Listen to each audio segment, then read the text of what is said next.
Hey everybody, welcome to more. This past Sunday was a location pastor Sunday, so depending on where you were, whether you were online or at one of our physical locations, you heard a standalone message. And so more this week will also be a standalone time for you individually or your small group as you spend some time just thinking through some principles and hopefully some encouragement for you. In fact, that's what I want to talk about today, encouragement. You know, as I read the headlines, as I watch news, as I talk to individuals, there is a pervasive amount of discouragement in our world right now.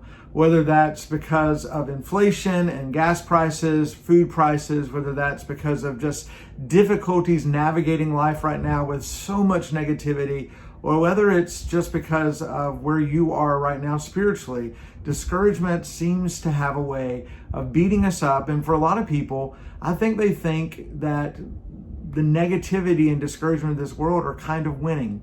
And I really want to address that today with a word of encouragement.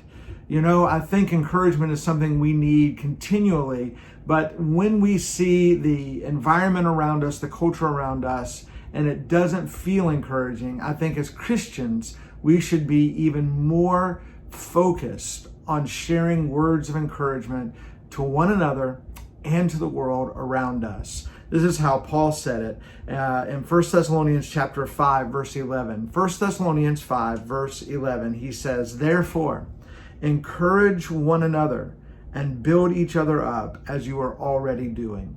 Therefore, encourage one another. He's been talking to them about all these things that are going on around them. He's talking about the day of the Lord, and he's speaking about the times and the seasons. And he says, because of all these things that are happening or will happen, I encourage you to encourage one another, to do that, to build each other up. And I love the imagery of all those things for the days and times we're living in today. So let me just encourage you with a few thoughts today about being an encourager. And I hope these things will lead you to a point where you can see yourself not only being encouraged, but helping others around you to be encouraged as well. The incredible thing about the church to Thessalonica is that Paul wrote this letter to them while he had been going through a really tough season himself. In the book of Acts, chapter 16 and 17, Paul, along with those who were with him, his fellow laborers, wrote this letter to the church at Thessalonica. And what's amazing to me is he wrote this letter after he had been beaten, flogged there for preaching the gospel. He had been thrown into prison there in Macedonia and had been forced out of Thessalonica. He writes this letter back to encourage them to build each other up. The Greek word there for build up or building literally means to build a structure, build a house. And by using that word, what he's saying to them is, if we're going to really help one another, we have to build each other up as if we're building a house, a place of comfort, a place of refuge, a place of security and safety. We need to build each other up in that way as well.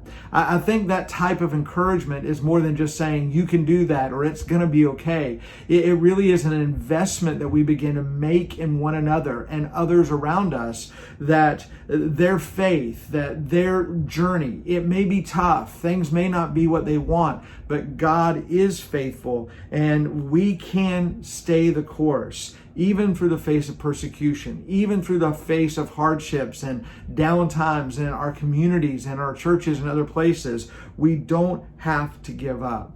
I think to be an encourager really is an encourager rather is to be, it really is a commitment. We're making a commitment that really is a challenge for us to selflessly look at others around them and determine we're going to do everything we can to help them face their challenges, irregardless of the challenges we're facing.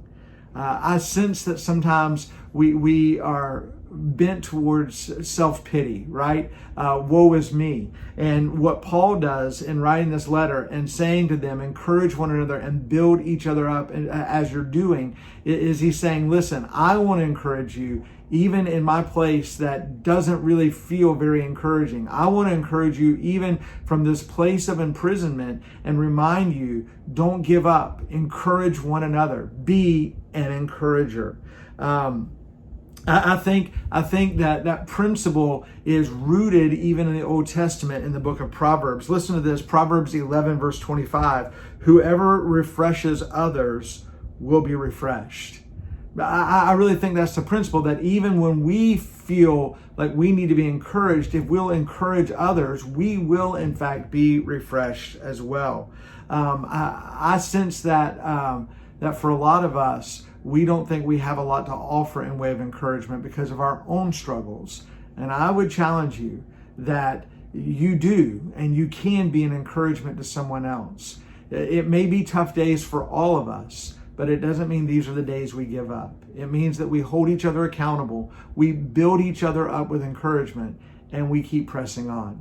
And so as we think about this week, some time in God's Word, or maybe in your small group, you'll see some questions that'll follow that'll really give you an opportunity to think through that challenge of what it means to be an encourager and how you might encourage someone. I would even go so far as to challenge you to say, who right now in your sphere of influence, your friendships, your family, needs to be encouraged most? And make the effort this week to be an encourager to that person in particular.